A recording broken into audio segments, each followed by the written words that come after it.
خاتم النبیین محمد الامین وعلی آلہ وصحبہ اجمعین اما بعد فاعوذ باللہ من الشیطان الرجیم بسم اللہ الرحمن الرحیم ومن لم يحكم بما انزل اللہ فاولئک هم الکافرون ومن لم يحكم بما انزل اللہ فاولئک هم الفاسقون ومن لم يحكم بما انزل اللہ فاولئک هم الظالمون وقال تبارک وتعالى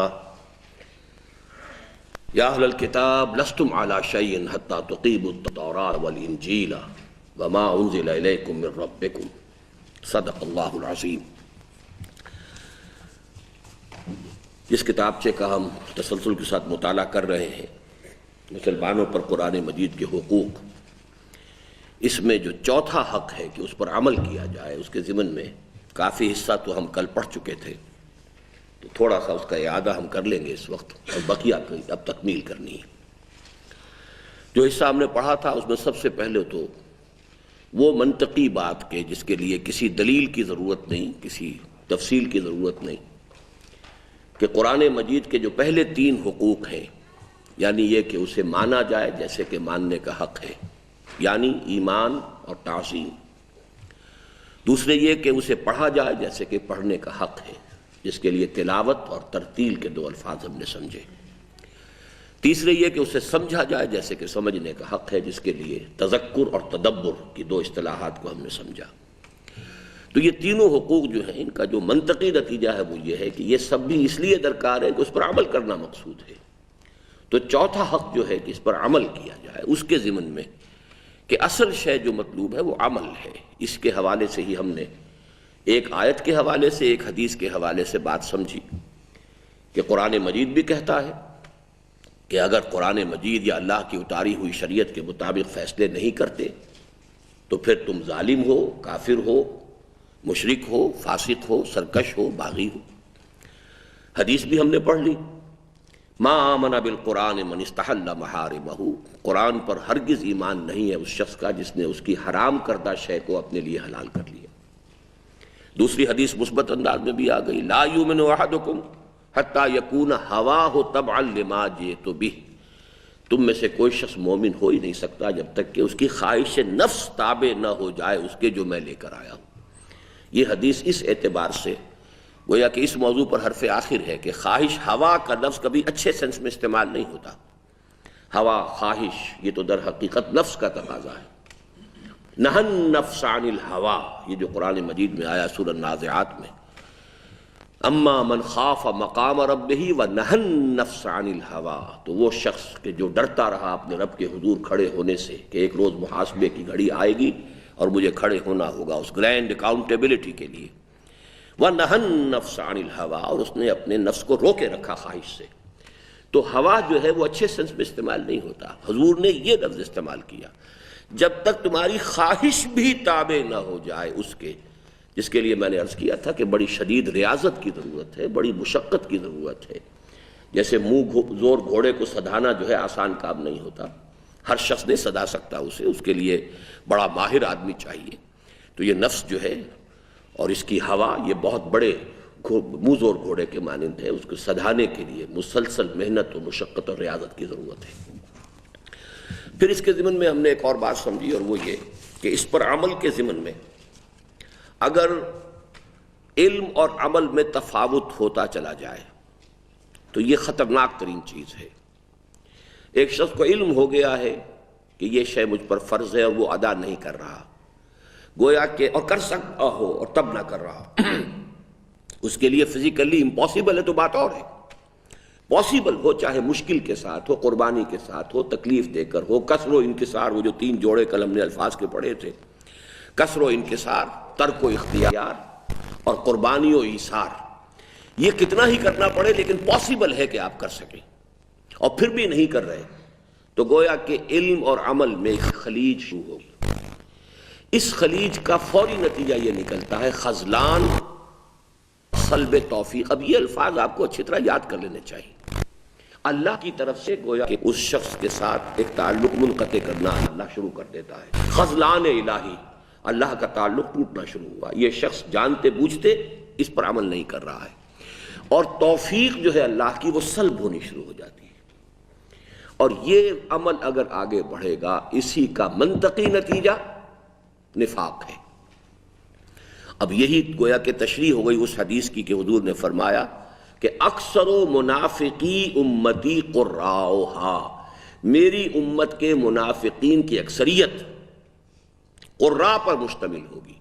اور قراء اس وقت جو ہے ان قاریوں کو نہیں کہتے تھے کہ جنہیں عربی نہیں آتی اور جو عربی کا مفہوم نہیں سمجھتے، صرف قاری ہیں، 7 قراءات اور 10 قراءات کے تو وہ پوری طریقے سے واقف ہیں۔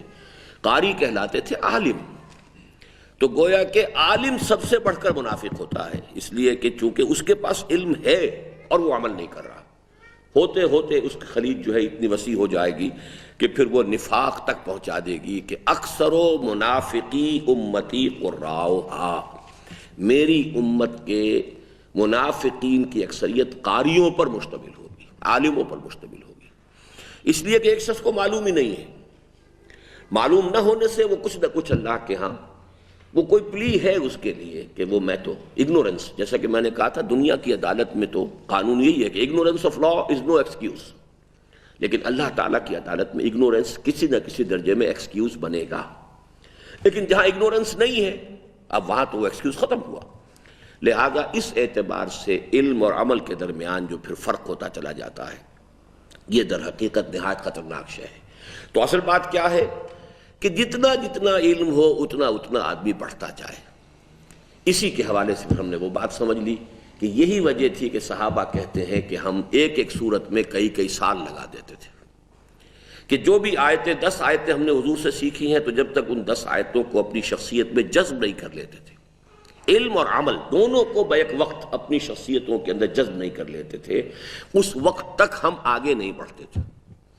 گویا کہ حفظ کا مطلب اس دور میں کیا تھا کہ الفاظ حافظے کے اندر محفوظ ہو جائیں، اس کا مفہوم انسان کے ذہن میں انٹلیکٹ میں محفوظ ہو جائے، اور اس کا سیرت و کردار کے اندر وہ پیوست ہو جائے، اس کا علم پورے وجود کے اندر وہ قرآن محفوظ ہو گیا ہے، اس کے نہ صرف الفاظ محفوظ نہیں ہوئے ہیں بلکہ یہ کہ قرآن اس شخص کی ذات کے اندر محفوظ ہو گیا۔ اور اسی فینومینن کی کلائمیکس کی صورت وہ ہے جو حضرت عائشہ صدیقہ رضی اللہ تعالیٰ عنہ کے الفاظ میں آتی ہے کہ جب ان سے فرمائش کی کچھ تابعین نے کہ ہمیں حضور کی سیرت سنائیے، تو آپ نے سوال یہ کیا، یہاں وہ پوری بات نقل نہیں ہوئی تھی، صرف ایک بات آئی تھی، سوال کیا آپ نے الستم تقرؤون القرآن، کیا آپ حضرات قرآن نہیں پڑھتے؟ عرض کیا قرآن تو ہم پڑھتے ہیں، تو آپ سے سیرت کے بارے میں فرمائش کر رہے ہیں۔ تو جواب یہ تھا کان خلقہ القرآن، یہ قرآن ہی تو در حقیقت مجسم صورت اختیار کر گیا تھا محمد کی شکل میں صلی اللہ علیہ وسلم۔ تو یہ تو اس انتہا درجے کی بات ہے کہ جو کسی اور انسان کے لیے ممکن نہیں، لیکن جتنا جتنا بھی انسان کے لیے ممکن ہو وہ قرآن کو اپنے پورے وجود کے اندر جاری و ساری کرے، تبھی در حقیقت اس سے بات ایک نارمل جو ڈیولپمنٹ آف پرسنالٹی ہے وہ ہوگی۔ آج کل آپ کو معلوم ہے کینسر کا لفظ، کینسر کہتے ہی اسے ہیں کہ کوئی ایک ٹیشو جو ہے وہ آؤٹ آف پروپورشن گرو کرنا شروع کر دے، اگر وہ باہر کو نکلنا شروع ہوگا تو وہ کوئی ٹیومر بن جائے گا، کوئی رسولی بن جائے گی، اگر اندر کی طرف کسی ٹیشو کے اندر برو کرنا شروع کر دے گا تو وہ کوئی السر بن جائے گا، کوئی اندر سے کھا جائے گا۔ لیکن ہوتا کیا ہے کہ جسم ہی کا کوئی ٹیشو ہے، کوئی ایک ہے کہ جس نے گرو کرنا شروع کر دیا آؤٹ آف پروپورشن، تو ایک شخص کا علم تو آؤٹ آف پروپورشن بڑھتا جا رہا ہے اور اس کا عمل نہیں بڑھ رہا ہے، تو یہی در حقیقت وہ بیماری ہے کہ جس کی پھر منطقی انتہا نفاق ہے۔ دوسری بات ہم نے یہ سمجھی کہ عمل بالقرآن کے لیے قرآن مجید میں یہ لفظ کہیں نہیں آیا، عمل بالقرآن حدیث میں آیا ہے، اس کو ذرا نوٹ کر لیجئے، اس لیے کہ چونکہ ہمارا یہ چیپٹر جو ہے قرآن پر عمل کے حوالے سے ہے، تو جو بڑی مشہور حدیث ہے جس کے کچھ 3 ٹکڑے پہلے اس کتابچے میں آ چکے ہیں، حضرت علی سے یہ روایت ہے، عن علی رضی اللہ تعالی عنہ قال قال رسول اللہ صلی اللہ علیہ وسلم انہا ستکون فتنۃ، حضور نے فرمایا ان قریب بہت بڑا فتنہ رونما ہوگا۔ فقلت، تو حضرت علی فرماتے ہیں کہ میں نے عرض کیا مل مخرج منہا یا رسول اللہ، اے اللہ کے رسول یہ بتائیے اس سے نکلنے کا راستہ کون سا ہوگا۔ ایک تو یہاں اس پوائنٹ کے اوپر ذرا غور کر لیجئے کہ ہمارے اور صحابہ کے مابین ایک بنیادی فرق یہ ہے کہ اگر ہم اس وقت ہوتے اور ہمارے سامنے حضور فرماتے کہ بہت بڑا فتنہ ہونے والا ہے، تو ہمارے سوال کیا ہوتے؟ حضور وہ فتنہ کیا ہوگا؟ کیوں ہوگا، کہاں سے آئے گا، کب ہوگا. اب یہ سارے معلوماتی سوالات ہیں. کب آئے گا، کیوں ہوگا، کیسے ہوگا، کدھر سے آئے گا، یہ سب سوالات معلوماتی ہیں. اس کا عمل سے کوئی تعلق نہیں. عمل سے تعلق صحابہ کی جو سوچ تھی وہ یہ تھی کہ فوراً عمل پڑ جاتے تھے. مل مخرج منہا یا رسول اللہ. ہمیں یہ معلوم کرنے کی ضرورت نہیں کہ کب ہوگا، کیسے ہوگا، کدھر سے آئے گا، کیوں آئے گا، نہیں. اس سے نکلنے کا راستہ بتائیے. مل مخرج منہا یا رسول اللہ. اس کے جواب میں طویل ترین حدیث جو قرآن مجید کی مدح میں ہے وہ یہی ہے جو حضور نے پھر جو خطبہ دیا ہے. کتاب اللہ، فتنوں سے نجات دلانے والی شے کتاب اللہ ہے. فیہ نبأ ما قبلکم وخبر ما بعدکم وحکم ما بینکم.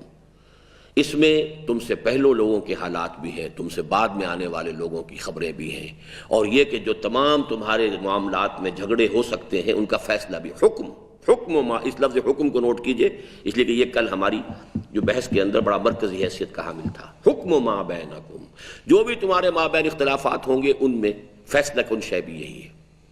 اسی کے 3 ٹکڑے ہم پڑھ چکے ہیں. لا تنقضی عجائبہ ولا یشبع منہ العلماء ولا یخلق عن کثرت الرد.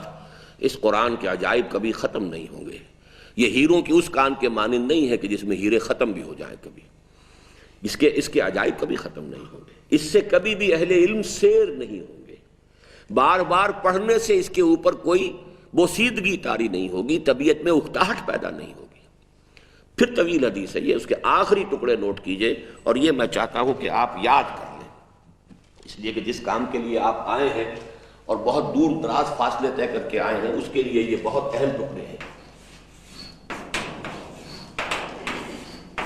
من قال بہ صدق،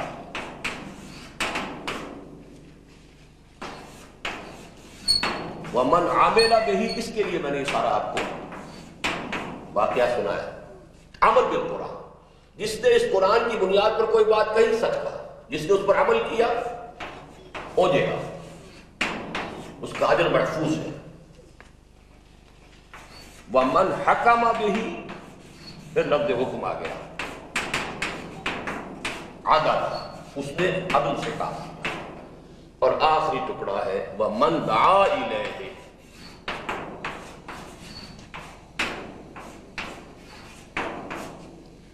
فقد ہدی الی صراط مستقیم.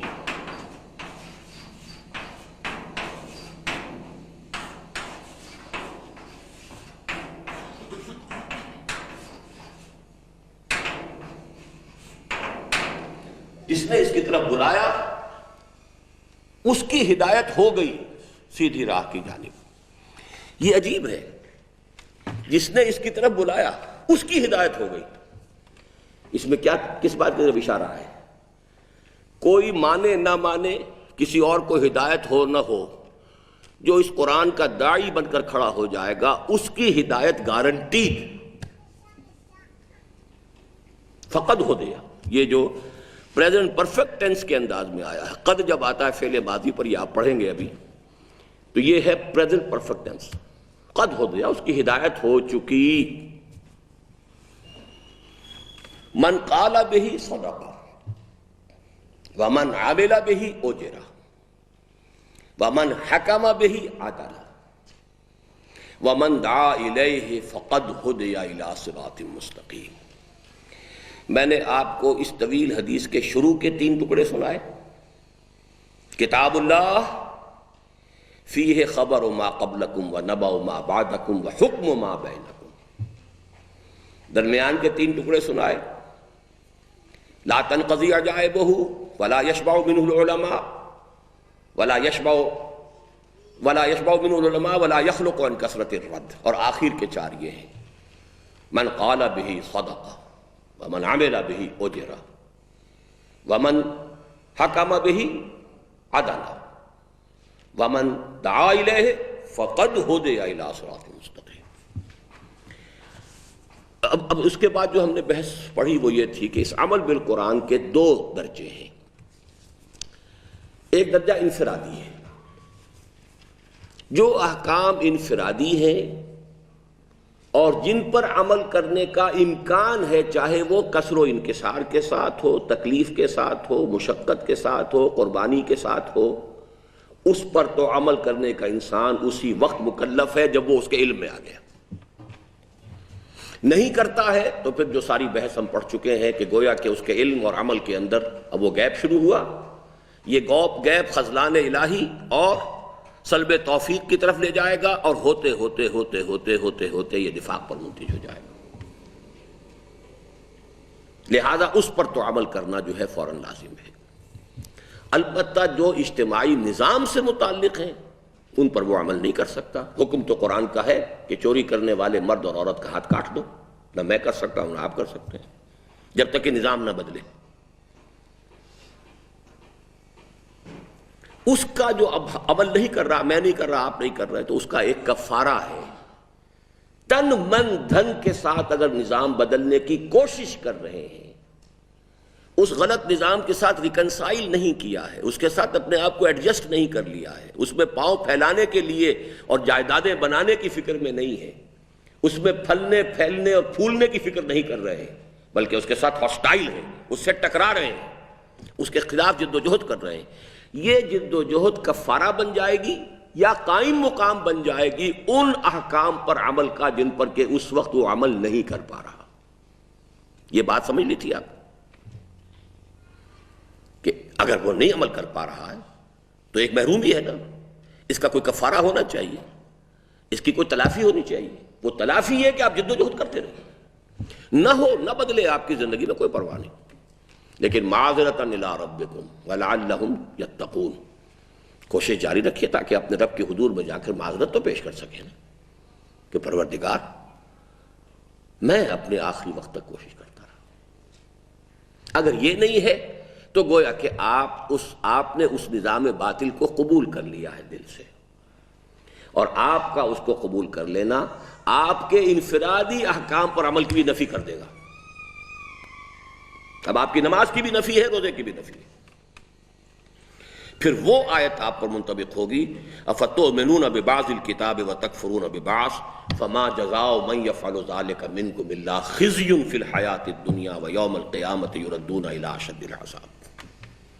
If you reconcile with it, if you adjust with it, if you accept it, you are the criminal. If you are hostile to it, you are struggling against it, then it becomes kafara. گویا کہ پھر آپ پورے قرآن پر عمل کر رہے ہیں۔ اس وقت انفرادی احکام پر آپ نے عمل کر ہی لیا، اور اجتماعی احکام کا آپ نے کفارہ ادا کر دیا کہ آپ نے اس نظام کو برپا کرنے کی جد و جہد کی اور اس میں اپنا تن من دھن لگا دیا کہ جس کے نتیجے میں وہ پورا نظام برپا ہو جائے کہ جس میں پورے قرآن کو سمویا جا سکے۔ اب کل کی باتوں میں سے ایک بات میں مزید واضح کرنا چاہتا ہوں، ذرا اس کو صاف کر دیں۔ چونکہ انفرادی عمل کے لیے میں نے عرض کیا تھا کہ سب سے اہم اصطلاح قرآن مجید کی ہے جو وہ حکم ہے، لیکن یہ حکم اتنا جامع لفظ ہے قرآن کا، اس کو میں چاہتا ہوں آج آپ اور اچھی طرح جو آج نہیں آئے ہیں ان کو بھی یہ نوٹ کرا لیجیے گا۔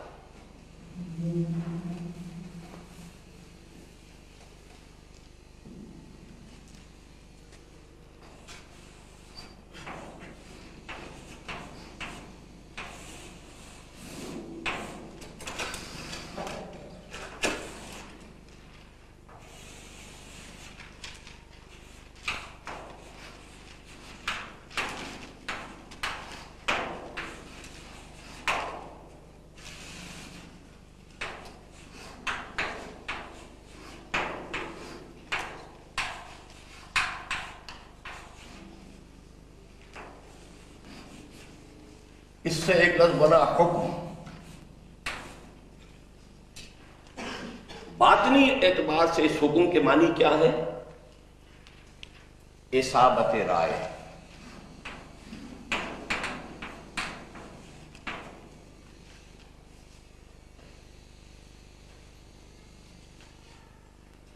اسی معنی میں یہ لفظ جو ہے قرآن مجید میں نبوت کی تمہید کے لیے بھی آتا ہے اور علم کے لیے۔ آتیناہ حکما وعلما، ہم نے اسے حکم بھی عطا کیا، علم بھی عطا کیا۔ اصابت رائے پہلے آ چکی کی وہ فلم آئے گا تو گویا کہ وہ صحیح بلو پرنٹ بن چکا ہے جس پر عمارت صحیح کھڑی ہو گئی۔ اگر وہ اصابت رائے نہیں پیدا ہوئی، یا اس کو آپ بصیرت بھی کہہ سکتے ہیں، بصیرت باطنی، تو علم اگر آئے گا تو وہ گویا کہ صحیح نتائج پیدا نہیں کرے گا۔ اسی کا جب لفظ ظاہر میں آتا ہے حکم،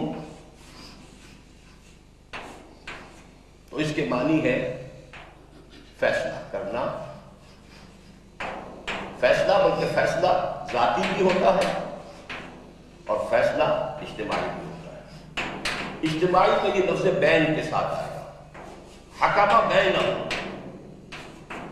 ان کے مابین فیصلہ کیا۔ وَإِذَا حَكَمْتُمْ بَيْنَ النَّاسِ فَاحْكَمُوا بِالْعَدْلِ، جب تم لوگوں کے مابین فیصلہ کرنے بیٹھو تو عدل کے ساتھ کرو۔ جیسے میں نے کل بھی آپ کو حدیث سنائی تھی، حدیث نہیں آیت ہے، یا داؤد انا جعلناک خلیفۃ فی الارض فاحکم بین الناس بالحق، اے داؤد ہم نے تمہیں زمین میں خلیفہ بنایا ہے تو لوگوں کے مابین فیصلے حق کے ساتھ کرو۔ تو یہ فیصلہ داخلی طور پر اس کے معنی اصابت رائے،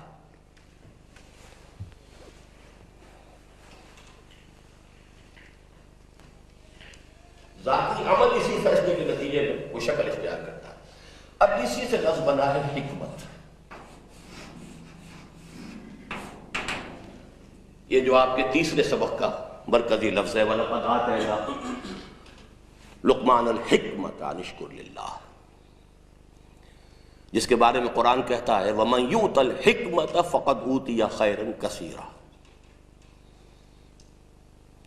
جس کے بارے میں آپ پڑھیں گے اپنے منتخب نصاب میں بھی، سورہ بنی اسرائیل میں، ذَلِكَ مِمَّا أَوْحَىٰ إِلَيْكَ رَبُّكَ مِنَ الْحِکْمَةِ،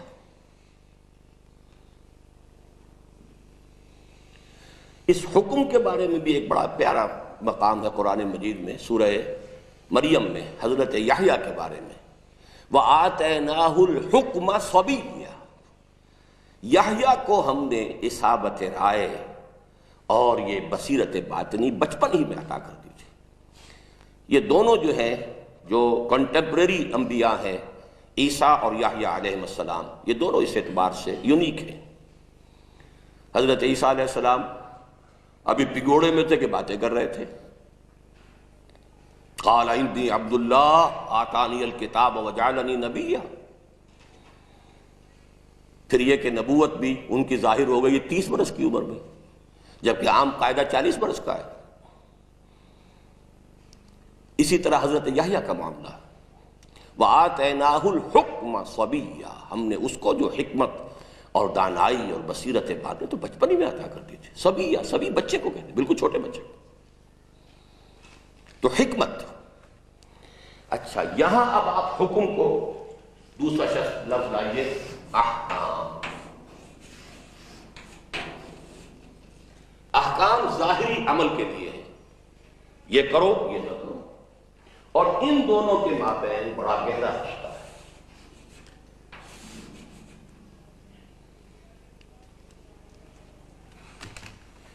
اللہ کا ہر حکم حکمت پر مبنی ہے، اس لیے کہ وہ خود حکیم ہے۔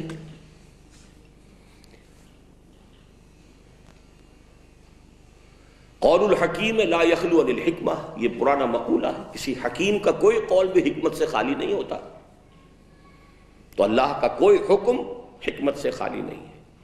تو حکمت الاحکام یہ موضوع ہے شاہ ولی اللہ دہلوی کی شہرہ آفاق اور بارکۃ الآراء کتاب حجت اللہ البالغہ۔ احکام کی حکمت کیا ہے؟ موٹی موٹی چیز تو ہمیں معلوم ہے، نماز کس لیے ہے؟ اللہ کی یاد کے لیے۔ روزہ کس لیے؟ تقویٰ پیدا کرنے کے لیے۔ لیکن نماز کے یہ اوقات کیوں مقرر کیے گئے؟ اس میں بھی کوئی حکمت ہے کہ نہیں؟ نماز کے لیے وضو کیوں مقرر کیا گیا؟ وضو کے یہ احکام کیوں ہیں؟ تو ڈیٹیلز میں جا کر انہوں نے، کیونکہ یہ اس موضوع پر پہلی کتاب ہے جو لکھی گئی، اس سے پہلے کوئی اس موضوع پر کتاب نہیں لکھی گئی، تو اس کو آپ کہہ سکتے ہیں کہ چونکہ بگننگ تھی اس لیے اس میں بعض جگہوں پر یہ بھی ہو سکتا ہے کہ he might not have reached to the point، ہو سکتا ہے، آخر انسان تھے نا، نبی تو نہیں تھے۔ لیکن یہ موضوع ہے حکمت الاحکام، اسی لیے اس کو اسرار الشریعہ بھی کہا گیا ہے. حکمت الاحکام اسرار الشریعہ، شریعت کے اسرار، راز. علم و اسرار الشریعہ، شریعت کے رازوں کا علم، یا اس کو آپ کہیں گے علم و حکمت الاحکام، اللہ کے احکام کے حکمتوں کا علم.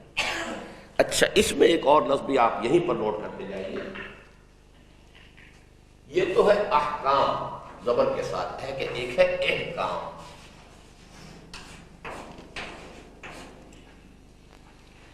اس کے معنی ہے کسی شے کو مضبوط کرنا، پختہ کرنا. کیونکہ کل بھی ہماری بحث میں ایک لفظ آیا تھا محکم.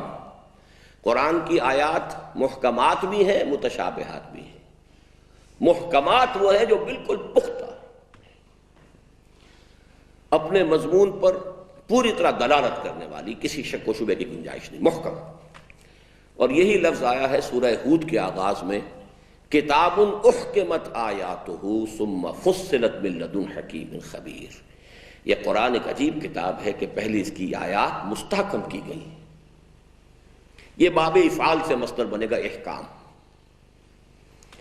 اور اس کے مقابلے میں باطنی طور پر یہی شے ہوگی استحکام، کسی شے کا خود مستحکم ہو جانا، خود پختہ ہو جانا. ہمارا ملک بہت مستحکم ہو گیا ہے، قوم مستحکم ہے. یہ ساری چیزیں جو یہ ذرا الفاظ آپ اچھی طریقے سے اپنے ذہن میں بٹھا لیں. ہا کاف میم کا مادہ، اور اسی سے پھر ہم نے کل بحث کی تھی کہ علم سے عمل تک درمیان میں کچھ لنک ہے. اصل میں علم اگر انسان کی رائے بن جائے اور اس سے اس کا فیصلہ بن جائے اور حکم کی شکل اختیار کر لے تو پھر عمل اس کے مطابق لازمن ہو جائے گا. یہ لنک ہے. اگر یہ نہیں ہوتا تو علم کچھ اور کہہ رہا ہوگا، عمل کچھ اور کہہ رہا ہوگا. اور اس سے بھی آگے ایک شے ہے قول. قول کچھ اور ہوگا، عمل کچھ اور ہوگا. لما تقولون ما لا تفعلون. اچھا، قول کو میں نے اس علم سے آگے اوپر اس لیے کر دیا ہے کہ بسا اوقات انسان جو کہہ رہا ہوتا ہے اس کو خود بھی جانتا ہے کہ جھوٹ کہہ رہا ہوں. ایک جھوٹا شخص، جھوٹا قول. ایک وہ شخص ہوتا ہے کہ جو جھوٹ تو نہیں کہہ رہا ہے لیکن اس علم نے اس کے وجود میں سرایت نہیں کیا ہے، وہ اس کی رائے نہیں بنا ہے، ابھی اس کا حکم نہیں بنا ہے، اس کا فیصلہ نہیں بن سکا ہے، لہذا عمل اس کے خلاف ہو جائے گا. لیکن اگر وہ علم اس کے وجود میں سرایت کر گیا ہے، اس کی اپنی رائے بن گیا ہے، اس کی اپنی پرسنل کنوکشن بن گیا ہے، تو عمل لازماً اس کے تابع ہو جائے گا. تو علم اور عمل کو جوڑنے والی شے جو ہے وہ حکم ہے. ہمارے الفاظ دو جو ہیں عام، رائے اور فیصلہ، انگریزی میں کنوکشن، لیکن اسی کے لیے قرآن کی اصطلاح کا لفظ حکم ہے. جب یہ آپ کی رائے بن گئی، اور رائے پر بھی میں نے کل آپ کو بتایا تھا نا کہ رویت ظاہری بھی ہے اور رویت باطنی ہے. آپ کے اندر وہ شے ہے آپ دیکھ رہے ہیں، ہے تو رویت تو ایک ہی ہے، رویت ظاہری اور رویت باطنی. رویت باطنی ہی رائے ہے.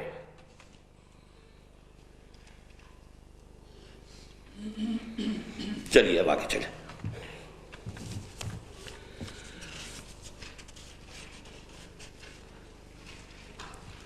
جس طرح فہم قرآن کے لیے، یہ صفحہ 46 ذرا دوبارہ پڑھ لیں ہم. جس طرح فہم قرآن کے لیے قرآن مجید کی وسیع تر اصطلاح تذکر ہے، اسی طرح قرآن پر عمل کے لیے قرآن کی سب سے جامع اور کثیر الاستعمال اصطلاح حکم بما انزل اللہ ہے. حکم کے ذیل میں قرآن مجید نے اصل اصول تو یہ متعین کیا کہ ان الحکم الا للہ. یہ تو توحید کا لازمی تقاضا ہو گیا. فیصلے کا اختیار، حکم دینے کا اختیار، حاکمیت. اب یہ سارے الفاظ اسی سے بن جائیں گے. حاکمیت بھی اسی سے حکم سے بنا ہے. حاکم وہ اللہ کے سوا کسی کے لیے نہیں ہے. It's his exclusive prerogative. پھر خود قرآن مجید کو حکم قرار دیا. وَكَذَلِكَ أَنزَلْنَاهُ حُكْمًا عَرَبِيًّا۔ اب یہاں پر اس لفظ حکم کو آپ جب تک یہ پورا آپ کے سامنے ذہن نہ ہو کس قدر جامع یہ لفظ ہے، قرآن حکم ہے۔ وَكَذَلِكَ أَنزَلْنَاهُ حُكْمًا عَرَبِيًّا، اور نبی اکرم صلی اللہ علیہ وسلم کا فرض منصب یہ قرار دیا، اِنَّا أَنزَلْنَا إِلَيْكَ الْكِتَابَ بِالْحَقِّ لِتَحْكُمَ بَيْنَ النَّاسِ بِمَا أَرَاكَ اللَّهُ۔ اب یہاں اراکا جو ہے یہ رویت باطنی کے لیے ہے۔ یہ کتاب ہم نے اے محمد آپ پر نازل فرمائی صلی اللہ علیہ وسلم تاکہ آپ لوگوں کے بارے میں لوگوں کے درمیان فیصلہ کریں اس چیز کے مطابق جو اللہ نے آپ کو دکھائی ہے۔ یہاں اراکا لفظ وہی رائے جو میں نے کہا، رائے ظاہری، رویت ظاہری، رویت باطنی۔ رویت باطنی رائے ہے، نبی کو اللہ نے جو کچھ دکھایا ہے اور اللہ نے جو بصیرت باطنی اسے عطا فرمائی ہے، بصیرت باطنی حکم، اس کے مطابق فیصلہ کرو۔ اور سورہ مائدہ میں دو ٹوک فیصلہ سنا دیا کہ جو لوگ اللہ کی کتاب کے مطابق حکم نہ کریں وہی کافر، ظالم اور فاسق ہیں۔ یہ آیتیں میں نے آج بھی تلاوت کی۔ وَمَن لَّمْ يَحْكُم بِمَا أَنزَلَ اللَّهُ فَأُولَٰئِكَ هُمُ الظَّالِمُونَ وَمَن لَّمْ يَحْكُم بِمَا أَنزَلَ اللَّهُ فَأُولَٰئِكَ هُمُ الْفَاسِقُونَ وَمَن لَّمْ يَحْكُم بِمَا أَنزَلَ اللَّهُ فَأُولَٰئِكَ هُمُ الظَّالِمُونَ۔ لیکن بدقسمتی سے جب عام ہم ترجمہ کرتے ہیں تو صرف حکم کا وہی فیصلہ، اور وہ فیصلہ بھی لوگوں کے مابین کرانا، یہ مفہوم ذہن میں ہوتا ہے۔ یحکم بما انزل اللہ میں اپنی رائے بھی آ گئی، آپ کی اپنی رائے بھی اگر قرآن کے مطابق نہیں ہے تب بھی آپ فاسق ہیں، کافر ہیں، اور آپ ظالم ہیں اور مشرک ہیں۔ تو معلوم ہوا کہ رائے سے لے کر اور کچھ لوگوں کے مابین فیصلے تک یہ ساری جتنی بھی منزلیں یہ لفظ حکم کے تابع ہیں۔ آپ کی اپنی رائے قرآن کے مطابق ہو جانی چاہیے، آپ کی ہوا کو اس کے تابع ہو جانا چاہیے۔ خواہش نفس تابع ہو جائے تو گویا کہ معلوم ہوا کہ آپ کا پورا وجود جو ہے ہم آہنگ ہو گیا ہو قرآن کے ساتھ اور جو کچھ اللہ نے بھیجا ہے وجود کے ساتھ۔ حکم کا مفہوم ایک لفظ میں ادا کرنے کی کوشش کی جائے تو وہ لفظ فیصلہ ہی ہو سکتا ہے، اس لیے ایک لفظ میں تو اس کے سوا ہمارے پاس کوئی اور لفظ نہیں ہے فیصلے کے علاوہ۔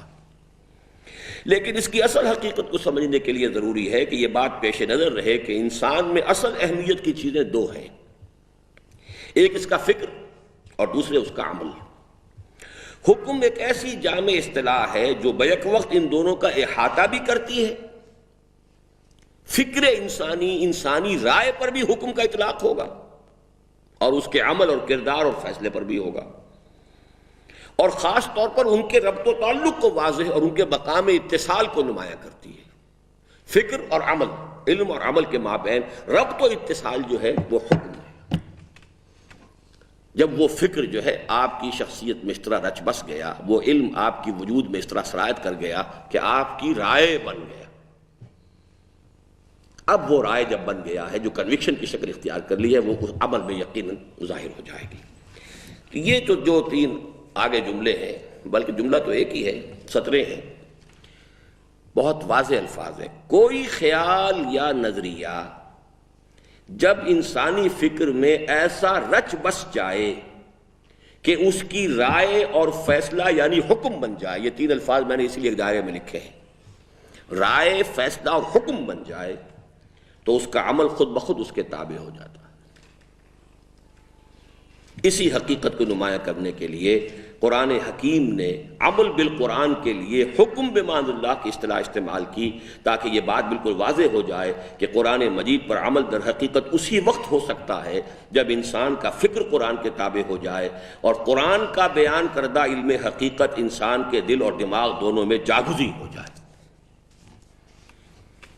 اب آئیے اجتماعی سطح پر عمل بالقرآن کے لیے قرآن کی جامع اصطلاح کون سی ہے؟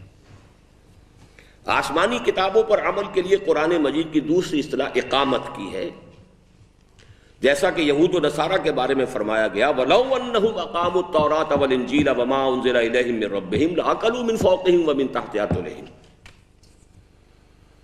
اگر انہوں نے قائم کیا ہوتا تورات کو اور انجیل کو اور جو کچھ ان پر نازل کیا گیا تھا ان کے رب کی طرف سے، تو وہ کھاتے اپنے سروں کے اوپر سے بھی اور اپنے قدموں کے نیچے سے بھی، یعنی نعمتوں کی بارش ہوتی آسمان سے بھی اور نعمت زمین جو ہے وہ اگل دیتی اپنے خزانے، اللہ کی نعمتیں جو ہیں وہ ان کو ہر دو طرف سے ملتی اگر وہ تورات اور انجیل کو قائم کرتے۔ یہ اقامت کا لفظ ہے۔ جیسے نماز ادا کرنا اور ہے اور اقامت الصلاۃ اور ہے، اس پورے نظام کو قائم کرنا، اس کے لیے مسجدیں تعمیر کی جائیں، اس کے لیے جب نماز باجماعت کا اہتمام ہو، اس کے لیے اوقات کا تعین ہے، پابندی کی جائے، پھر جماعت کا ایک نظم ہے، ایک امام ایک امیر جو ہے صلاۃ کا، وہ غلطی بھی کر رہا ہو تو آپ ٹوکنے کے تو حقدار ہیں، لیکن آپ نیت نہیں توڑ سکتے، یو ہیو ٹو اوبے ہم۔ اگر اس نے آپ کا وہ کہ آپ کی طرف سے ٹوکا گیا ہے تو غلطی کا احساس کر لیا، وہ اس کو درست کر لے گا، نہیں کیا ہے فرض کیجئے اور غلطی اتنی بڑی ہے کہ نماز نہیں ہوئی تو نماز دہرا لی جائے گی، لیکن نماز آپ نیت توڑ کر علیحدہ نہیں ہو سکتے۔ یہ گویا کہ ایک ریپلیکا ہے، ایک ماڈل ہے اس اجتماعی نظم کا کہ جو اسلامی معاشرے کے اندر درکار ہے، جو اسلامی جماعت میں درکار ہے۔ بہرحال یہ نظام جو ہے وہ اقامت الصلاۃ ہے، اور اس کے متصلاً بعد یہ فیصلہ سنا دیا گیا قُلْ يَا أَهْلَ الْكِتَابِ لَسْتُمْ عَلَىٰ شَيْءٍ حَتَّىٰ تُقِيمُوا التَّوْرَاةَ وَالْإِنْجِيلَ وَمَا أُنزِلَ إِلَيْكُم مِّن رَّبِّكُمْ۔ اس پر میں کل عرض کر رہا تھا اس وقت کہ میرے پاس الفاظ نہیں ہے کہ میں صحیح معنی میں اس کا مفہوم ادا کر سکوں۔ تم کسی شے پر ہو ہی نہیں، کیا مطلب؟ لستم علی شیء، تمہاری کوئی بنیاد نہیں، کوئی جڑ نہیں، کوئی موقف نہیں، ہم سے بات کرنے کا منہ نہیں، ہم سے دعا کرنے کی حیثیت نہیں جب تک کہ تم قائم نہیں کرتے تورات اور انجیل کو۔ First do that, then come to us to pray. You have no face to talk to us. And you have no face, no right to pray to us. لستم علی شیء۔ اب اس سے زیادہ بلیغ الفاظ کیا ہوں؟ قُلْ يَا أَهْلَ الْكِتَابِ لَسْتُمْ عَلَىٰ شَيْءٍ حَتَّىٰ تُقِيمُوا التَّوْرَاةَ وَالْإِنْجِيلَ وَمَا أُنزِلَ إِلَيْكُم مِّن رَّبِّكُم۔ اور میں نے عرض کیا تھا کہ یہاں اب آپ سبسٹیچیوٹ کر لیجئے قُلْ يَا أَهْلَ الْقُرْآنِ لَسْتُمْ عَلَىٰ شَيْءٍ حَتَّىٰ تُقِيمُوا الْقُرْآنَ وَمَا أُنزِلَ إِلَيْكُم مِّن رَّبِّكُم، اس لیے کہ وَمَا أُنزِلَ إِلَيْكُم مِّن رَّبِّكُم یہاں بھی میں شامل کر رہا ہوں۔ اگرچہ تورات اور انجیل کے ساتھ جب شامل کیے گئے تو ہم سمجھ سکتے ہیں دوسرے صحیفے بھی مراد ہو سکتے ہیں جو دوسرے انبیاء کو بھی دیے گئے، لیکن یہاں قرآن کے ساتھ اس لیے شامل کر رہا ہوں کہ جو میں نے حدیث کل لکھوا دی تھی آپ کو، اوتیت القرآن ومثلہ معہ، مجھے قرآن بھی دیا گیا ہے اور اس جیسی شے اور بھی دی گئی ہے۔ وہ حضور کی رویت باطنی ہے، حضور کی رائے ہے، اصابت رائے ہے، پھر حضور کو الہام ہو رہا ہے، حضور کو کشف ہو رہے ہیں، حضور کو رویائے صادقہ دکھایا جا رہا ہے، یہ سب چیزیں بھی اللہ کی طرف سے۔ تو گویا کہ ان سب کا جمع جب کریں گے آپ، حاصل جمع کیا ہے؟ سنت۔ تو صرف قرآن قائم کرنے سے نہیں مراد ہوگا، بلکہ قرآن اور سنت کو قائم کرنے سے در حقیقت وہ تقاضا پورا ہوگا۔ قُلْ يَا أَهْلَ الْقُرْآنِ لَسْتُمْ عَلَىٰ شَيْءٍ حَتَّىٰ تُقِيمُوا الْقُرْآنَ وَالسُّنَّةَ رَسُولِهِ، جب تک تم قائم نہیں کرتے قرآن کو اور اللہ کے رسول کی سنت کو، تمہاری کوئی حیثیت نہیں۔ You have no face to talk to us. You have no right to pray to us. پڑھتے رہو 40 دن تک قنوت نازلہ پڑھتے رہو، تمہارے منہ پر دے کے ماری جائیں گی، ڈھاکہ بھی فعال ہو جائے گا اور یروشلم بھی ان کے قبضے میں چلا جائے گا، اللہ سنے گا ہی نہیں۔ چاہے آپ وہ حرمین میں دعائیں مانگ رہے ہو، چیخ چیخ کے مانگ رہے ہیں، رو رو کے مانگ رہے ہیں، کچھ بھی کرو، دفع ہو جاؤ، اللہ نہیں سنے گا۔ لستم علی شیء، تم نے کہیں قائم کیا ہماری کتاب کو؟ اب اس پر جو ہے تھوڑی سی بحث جو ہوئی ہے اس جگہ پر، وہ میں سوچ رہا تھا اس کتاب کو میں نے نہ معلوم کتنے سالوں کے بعد آپ کے ساتھ پڑھا ہے دوبارہ، ہے تو میری 13 سن 68 کی، لیکن ظاہر بات میں نے تو پھر کبھی پڑھی نہیں، نہ کبھی پڑھا یہ آج تک۔ یہ بھی عام 1 ایئر کورس میں بھی یہ عاکف نے جیسے شروع کر دی تھی آپ کے ساتھ تو وہی پڑھایا کرتے ہیں۔ تو میں کل محسوس کر رہا تھا کہ ہماری پوری دعوت جو ہے تنظیم اسلامی کی، تحریک خلافت کی جو بھی ہے، وہ پوری اس ایک کتاب میں بھی موجود ہے۔ انجمن خدام قرآن کی پوری دعوت بھی اس میں موجود ہے، تنظیم اسلامی کی پوری دعوت موجود۔ اب یہ پورا جو اب دو صفحے آپ پڑھیں گے اس میں پوری دعوت ہے تحریک خلافت اور تنظیم اسلامی کی۔ حکم بما انزل اللہ کا تعلق زیادہ تر افراد کے فکر و عمل سے ہے، جبکہ اقامت ما انزل من اللہ سے مراد خاص طور پر اس نظام عدل اجتماعی کا قیام ہے۔ دیکھیے یہاں میں سن 68 میں الفاظ استعمال کر رہا ہوں، عدل اجتماعی، سوشل جسٹس،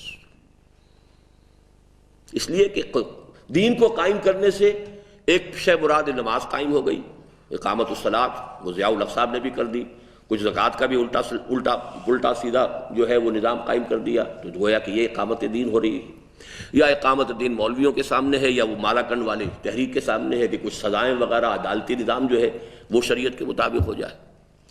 اصل جو شے ہے وہ کسی کے سامنے نہیں ہے۔ The system of social justice as given by Quran and Sunnah، جب تک وہ قائم نہیں ہوتا، قانون جو ہے وہ سب سرو کرتا ہے سسٹم کو اور پروٹیکٹ کرتا ہے سسٹم کو۔ اس نقطے کو سمجھ لیجئے، ایک ہے سسٹم، نظام صاف کرنا ہے، اور ایک ہے قانون۔ قانون سب سرو کرتا ہے اینڈ پروٹیکٹ کرتا ہے، سپورٹ کرتا ہے سسٹم۔ سسٹم غلط ہے، قانون بہترین ہے، اس کا کیا مطلب ہے؟ وہ بہترین قانون اس غلط سسٹم کو مضبوط بنا دے گا، پختہ کر دے گا، اس کی جڑیں گہری کر دے گا۔ شاید میری بات واضح نہ ہو اگر مثال نہ دے دوں۔ چور کا ہاتھ کاٹ دو، آپ نے کسی معاشرے میں یہ حکم نافذ کر دیا، چوری ختم ہو جائے گی نا؟ لیکن نظام ہے غلط، ایکسپلائٹیشن ہے، دولت کی تقسیم غلط ہے، ایک طرف کروڑ پتی بنتے جا رہے ہیں، ایک طرف بھوکے ہیں۔ فائدہ کس کو پہنچے گا؟ چوری ختم ہوئی تو کس کو فائدہ پہنچے گا؟ ان حرام خوروں کو فائدہ پہنچے گا، کروڑ پتیوں کو فائدہ پہنچے گا۔ اس سے زیادہ نمایاں مثال کوئی نہیں ہو سکتی۔ نظام ٹھیک کرو، پھر قانون نافذ کرو، تو اس صحیح نظام کو وہ قانون پروٹیکٹ کرے گا، چلائے گا۔ اس جملے کو نوٹ کر لیجئے، لا subserves a system and protects a system۔ وہ نظام جو ہے اللہ کا، اسی لیے اس کو قسط کہا گیا، عدل۔ لقد ارسلنا رسلنا بالبینات وانزلنا معهم الکتاب والمیزان لیقوم الناس بالقسط۔ ہم نے رسولوں کو بھیجا، انہیں معجزے دیے، واضح نشانیاں دیں، کتابیں نازل کی، یہ سب کچھ ہم نے کیا کس لیے؟ تاکہ لوگ عدل پر قائم ہو۔ That's the objective. That's the ultimate aim and goal. وَأَنزَلْنَا الْحَدِيدَ، اور ہم نے لوہا بھی اتارا ہے، جو عدل پر قائم ہونے کے لیے تیار نہ ہو ان کی سرکوبی کے لیے ہم نے لوہا اتارا ہے۔ وَأَنزَلْنَا الْحَدِيدَ فِيهِ بَأْسٌ شَدِيدٌ وَمَنَافِعُ لِلنَّاسِ وَلِيَعْلَمَ اللَّهُ مَن يَنصُرُهُ وَرُسُلَهُ بِالْغَيْبِ۔ اس سے زیادہ میں کہا کرتا ہوں ننگی اور اریاں انقلابی عبارت پورے دنیا کے انقلابی لٹریچر میں آپ کو نہیں مل سکتی۔ کس دھڑلے سے اللہ کہہ رہا ہے میں لوہا اتارا ہے۔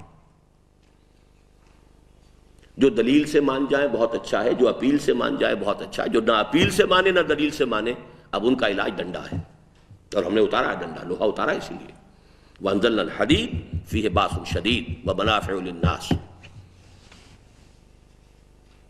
سورہ شورى میں فرمایا گیا أُمِرْتُ لِأَعْدِلَ بَيْنَكُمْ، میں کوئی واعظ بن کر نہیں آیا ہوں، مجھے حکم ملا ہے تمہارے مابین عدل قائم کروں۔ واعظوں کو تو نذرانے پیش کیے جائیں گے، انہیں ہار پہنائے جائیں گے، اچھے سے اچھا واعظ وہ کہے گا، کچھ تنقید بھی تھوڑی سی کر دے گا تاکہ تھوڑا سا نمکین بھی بنا دے اپنی تقریر کو، but he doesn't main any business. وہ ایک تقریر کر کے دوسرے لوگ سن بھی لیں گے، انہیں بھی معلوم ہے he doesn't mean what he says, وہ بس واعظ کہہ رہا ہے، کہہ کے وہ اگلے گاؤں جائے گا، وہاں جا کے پھر واعظ کہے گا، اور یہاں بھی دعوتیں اڑائے گا، وہاں بھی دعوتیں اڑائے گا۔ تو واعظ کا تو رول کچھ اور ہوتا ہے، پروفیشنل واعظ۔ تو مجھے تم وہ نہ سمجھنا، ڈونٹ مسٹیک می۔ أُمِرْتُ لِأَعْدِلَ بَيْنَكُمْ، میں تمہارے مابین عدل کرنے کے لیے آیا۔ اور یہ چیز جو ہے ظاہر بات ہے جو ایکسپلائٹرز ہیں انہیں کیسے پسند ہوگی، جو خود اپنے اقتدار کا جوا جو ہے لوگوں کی گردنوں پر ڈال کر بیٹھے ہوئے انہیں کیسے پسند ہوگی؟ They must be annoyed, they must resent, they must resist, they have to protect their interests۔ تو لفظ نوٹ کیجئے، خاص طور پر اس نظام میں عدل اجتماعی کا قیام ہے جو کسی اجتماعیت کے شریک افراد اور کسی معاشرے کے مختلف طبقات کے مابین قسط اور عدل و انصاف پر مبنی توازن کا ضامن ہوتا ہے۔ اسی لیے لفظ میزان آیا ہے، لقد ارسلنا رسلنا بالبینات وانزلنا معهم الکتاب والمیزان، توازن پیدا کرنے کے لیے۔ یہی لفظ سورہ شورى میں آیا ہے، اللہ الذی انزل الکتاب بالحق والمیزان وما یدریک لعل الساعة قریب۔ اللہ نے کتاب بھی اتاری ہے، میزان اتاری ہے، اور جس میں بندھنے کے بعد کسی کے کسی پر ظلم و عدوان اور بغی و طغیان۔ ظلم کسے کہتے ہیں جی؟ کسی شے کو اس کے وضع شے فی غیر محلہ ہی، لیکن اس کا عام استعمال ہوتا ہے حق تلفی کے لیے۔ یہ ایک نیگیٹو تصور ہے، کسی کا حق مار لینا۔ عدوان اسی کا ایک پازیٹیو ایسپیکٹ ہے، کسی کے حق پر دست درازی کرنا۔ آپ نے کسی کو حق ادا کرنا تھا، نہیں کیا، روک لیا آپ نے، یہ ظلم ہو گیا۔ آپ نے کسی اور کے حق پر دست درازی کی، چھین لیا، یہ عدوان ہے۔ یہ دو الفاظ جڑ کر جو آئے ہیں تو یہ در حقیقت ایک دوسرے کو کمپلیمنٹ کرتے ہیں۔ آپ نے you owed something to somebody and you didn't pay, it's ظلم۔ اور آپ نے کسی کا کوئی حصہ اور حق مار لیا، چھین لیا، لے لیا اس سے جو اس کے قبضے میں تھا، یہ عدوان ہے۔ بغی و طغیان یہ ہم معنی الفاظ ہیں۔ بغا، اسی سے بغاوت کا لفظ بنا ہے۔ طغا، بغا و طغا۔ یہ قص بن ساعدہ ایک بہت بڑے خطیب ہوتے تھے اور حضور کو بہت پسند تھے ان کے خطبات، وہ دور جاہلی کے خطیب ہیں۔ اما من بغا و طغا، یہ بالکل قرآن مجید کے سے انداز میں اس کا خطبہ موجود ہے، قص بن ساعدہ کا، جو دور جاہلیت کا ہے۔ اس میں یہ دونوں الفاظ ہیں، بغا و طغا۔ بغا بغاوت کرنا، آگے بڑھنا، طغیان اپنی حد سے تجاوز کر جانا، یہ ہم معنی ہے۔ اس میں بھی نوٹ کیجئے گا کہ بغا کسی کے خلاف ہوتا ہے اور طغا اپنی حد سے نکل جانے کو کہتے ہیں۔ تو اگرچہ الفاظ کسی بھی زبان کے کتنے ہی ہم معنی ہوں، ہم کہہ دیں یہ ہم معنی ہے، ہم معنی کبھی نہیں ہوتے۔ کسی زبان کے کوئی سے دو لفظ بالکل ہم معنی نہیں ہو سکتے، امپاسبل، اس لیے کہ وہ الفاظ وضع جب ہوئے ہیں تو اگر علیحدہ وضع کیے گئے تو یقیناً کوئی نہ کوئی فرق ان کے اندر ہے۔ ایک کنوٹیشن ایگزیکٹلی نہیں ہو سکتا دونوں کا۔ کہہ دیتے ہیں ہم سینونیمز ہیں یہ، لیکن ان سینونیمز کے استعمال کو جب آپ دیکھیں گے تو معلوم ہوگا کہ بڑا فرق ہے۔ یہ مضمون جو ہے سورہ حج کے آخر میں جو ہمارا سبق ہے اس میں بہت کھل کر آئے گا۔ استفاء، قرآن مجید میں دو الفاظ آتے ہیں، نبیوں کے لیے استفاء بھی ہے، حضور مصطفیٰ بھی ہے، اور مجتبیٰ بھی ہیں۔ استفاء اور اجتباء کے درمیان کیا فرق ہے، یہ میں نے اس مقام پر بحث کی ہے، بہرحال یہاں اس وقت اس کو نہیں چھیڑتا میں۔ جس میں بندنے کے بعد کسی کے کسی پر ظلم و عدوان اور بغی و طغیان کا امکان باقی نہیں رہتا، اور سیاسی جبر۔ اب دیکھیے یہ ظلم و طغیان یا بغی و طغیان، ظلم و عدوان کی تین شکلیں ہوتی ہیں، یہاں پر صرف دو کا ذکر کیا میں نے، لیکن تینوں نوٹ کر لیجئے۔ When it is on political level, it is called political repression۔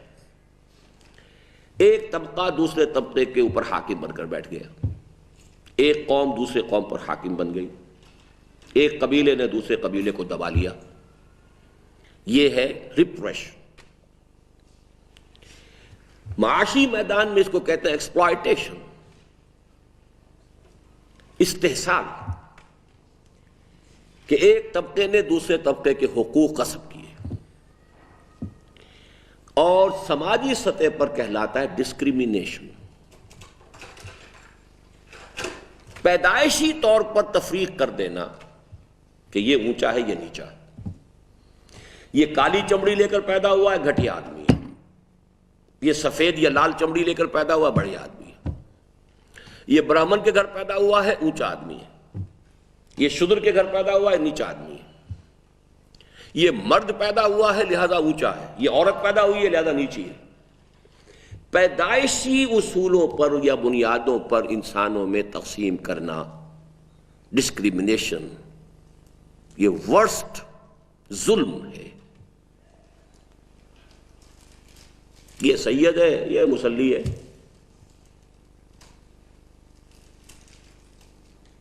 یہ برہمن ہے، یہ شودر ہے۔ اونچ نیچ ہو سکتی ہے صرف ایکوائرڈ کریکٹرز پر۔ آپ نے علم زیادہ حاصل کیا، آپ اونچے مانے جائیں گے۔ آپ متقی زیادہ ہے، تقویٰ بھی انسان کا ایکوائرڈ ہے۔ آپ اپنے کردار سے، عمل سے، علم سے، جس چیز سے، پبلک سروس سے، جس سے ہو، ٹھیک ہے۔ یا آپ کے نظریے کی بنیاد پر جو اسلامی ریاست میں ایک تفریق کی جاتی انسانوں میں، صرف جو اسلام کا ماننے والا ہے وہ یہاں کا مکمل شہری ہے، جو اسلام کو نہیں مانتا وہ یہاں کی پروٹیکٹڈ مائنورٹی ہے، بس۔ لیکن یہ بھی کوئی امپیسیبل بیریئر نہیں ہے، آج کلمہ پڑھو ہمارے برابر ہو جاؤ گے۔ یہ نہیں ہے کہ جو کالی چمڑی لے کر پیدا ہوا ہے وہ تو اب سفید نہیں کر سکتا، کتنا ہی کر لے، کریمیں لگا لے اور کیا کر لے، جو چاہے کر لے، وہ تو رنگت نہیں بدلے گی اس کی، امپیسیبل نہیں ہے۔ آج کا کلمہ پڑھو لا الہ الا اللہ محمد رسول اللہ، you are on the side. جیسے کہ تمام جو لشکر نکلے تھے دور خلافت راشدہ میں، وہ تین چیزیں کہتے تھے، اسلام لے آؤ، ہمارے برابر کے بھائی ہو، ہم یہ بھی نہیں کہیں گے کہ ہم سینئر ہیں تم جونیئر ہو، ہمارا حق زیادہ تمہارا کم ہے، you are equal to us. The moment you say اشہد ان لا الہ الا اللہ واشہد ان محمد رسول اللہ، you become equal to us in every respect. یہ نہیں منظور تو پھر یہ ہے کہ تم نیچے ہو کر رہے ہو، پھر اب یہاں ذمی ہو کر رہنا پڑے گا، لا آف دی لینڈ اسلام کا ہوگا، تمہیں پوری پروٹیکشن بھی حاصل ہوگی، مذہبی آزادی بھی حاصل ہوگی۔ You can live as Christians, as Jews, as Hindus, as Parsis, whatsoever you are, you can live. Your family laws, باقی ساری چیزیں پروٹیکٹ کی جائیں گی، تمہاری سینیگوگز، تمہارے چرچز، سب کو پوری تحفظ دیا جائے گا، everything. But you will not be associated in the legislative process of the state and at the highest level of policy decisions. دو چیزوں میں تم شامل نہیں کیے جا سکتے because it is an Islamic state, that's all. جب اس کا قانون جو ہے اس کا منبع اور سرچشمہ کتاب و سنت ہے، نہ تم کتاب کو مانو نہ سنت کو مانو، تو ہم تمہیں اس میں کیسے ایسوسیٹ کریں؟ That's all. As human beings you are equal. ذمی کی جان بھی اتنی ہی قیمتی ہے جتنی کہ ایک مسلمان کی جان۔ یہ نہیں ہے کہ ذمی کی جان جو ہے وہ قیمتی نہیں، اتنی ہی قیمتی ہے جتنی ایک مسلمان کی جان۔ لیکن لیجسلیٹو پروسیس میں ہم آپ کو نہیں لے سکتے، قانون سازی میں نہیں آ سکتے۔ اور اسلامک اسٹیٹ کی چونکہ سب سے بڑی جو ہے پالیسی کے اندر پرائرٹی نمبر 1 کس بات کو ہے کہ ہمیں اسٹیٹ کو ایکسٹینڈ کرنا ہے، اپنے ریولوشن کو ایکسپورٹ کرنا ہے۔ جب آپ اس ریولوشن ہی کے حق میں نہیں ہے تو آپ اس میں کیسے سبسکرائب کریں گے؟ آپ تو کوئی اڑنگے ڈالیں گے، کوئی سٹل قسم کے انداز میں رکاوٹیں پیدا کریں گے۔ تو highest level of policy making and process of legislation, ان دو سے آپ علیحدہ، باقی مکمل۔ تو یہ 3 الفاظ یاد کیجئے کہ جس معاشرے میں بغی و طغیان اور ظلم و عدوان ہوگا، 3 شکلیں اس کی ہو سکتی ہیں: political repression, economic exploitation and social discrimination. یہی وجہ ہے کہ سورۃ المائدہ کی آیت نمبر 66 جو ابھی میں نے آپ کو سنائی تھی، اس میں اقامت ما انزل من اللہ کے ثمرات کے طور پر عمومی خوشحالی اور فارغ البالی کا تذکرہ خاص طور پر کیا گیا ہے۔ جب عدل اور قسط ہو جائے گا، تمام معاشرے کے طبقات مطمئن ہوں گے، پرسکون ہوں گے، سب کو ان کا حق پہنچ رہا ہوگا، تو ایک معاشی طور پر بھی خوشحالی ہوگی، خود بخود اس کے نتائج نکلیں گے۔ لَأَكَلُوا مِن فَوْقِهِمْ وَمِن تَحْتِ أَرْجُلِهِمْ، یہ استعارہ ہے اس کا، جو برکات پیدا ہوگی اوپر سے بھی کھائیں گے، نیچے سے بھی کھائیں گے، اپنے قدموں کے نیچے سے بھی دیکھیں گے کہ زمین جو ہے اپنے خزانے اگل رہی ہے۔ اور اسی میں وہ حدیث میں نے کل شاید لکھی نہیں تھی، اقامت حد من حدود اللہ، لکھی تھی میں نے، خیر من مطر 40 لیلہ، اللہ تعالیٰ کی حدود میں سے کسی ایک حد کو قائم کرنے سے بھی اتنا خیر وجود میں آتا ہے جو 40 دن کی بارش سے بھی نہیں آ سکتا۔ اور یہ وہ صحرا کا تصور کیجئے جہاں بارش کو ترستا رہتا ہے صحرا، بارش ہوگی تو رویدگی ہوگی، گھاس اگے گی، اب آپ بھیڑیں بکریاں چرائیں، آپ کی بھیڑیں اور بکریاں فربا ہوں گی، دودھ زیادہ دیں گی، اب سب خوشحالی ہو جائے گی۔ تھا معاشرہ وہ صرف بھیڑوں بکریوں کے پالنے والا، اور تو ان کے پاس کوئی اور ذریعہ تھا نہیں۔ جب یہ نہیں تو وہ لوٹ مار ہے، اللہ اللہ خیر صدا، اور کون سا کام تھا؟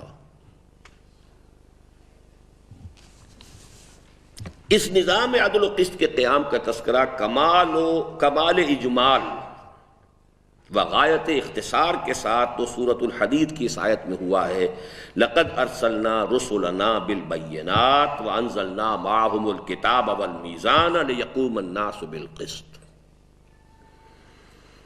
ہم نے بھیجے اپنے رسول کھلی نشانیاں دے کر، اور اتاری ان کے ساتھ کتاب اور میزان، تاکہ لوگ سیدھی طرح انصاف پر قائم رہیں۔